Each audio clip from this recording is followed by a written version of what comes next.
And so he gave me a buddy pass, and I was able to fly to the launch of the product.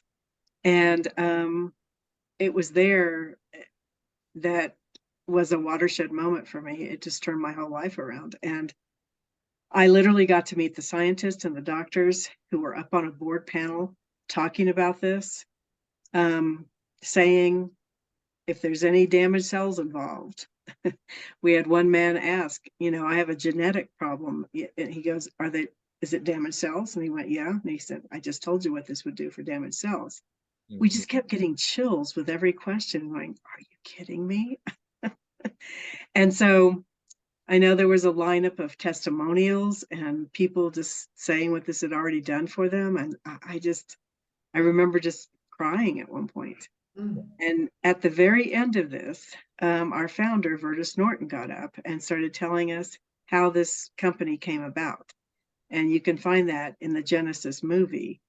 But when he told the story and told how he had gotten it stabilized and had gotten it on 40 people with major health issues, and these were friends, family, and church members that he knew, and he just gave them the product and said, drink it, there's a perceived health benefit. That's all he said, which is all we should say. But anyway, and in 2.5 months, they had all turned around so profoundly that they had shipped it on to 135 other people in 20 countries. He said, this is so profound. I know we can leave a legacy in this world, but I need your help.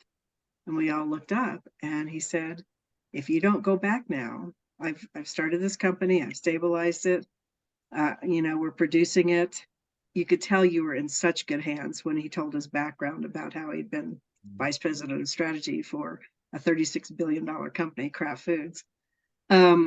He said, if you don't go back now and tell your friends and family, the world will still never know about this.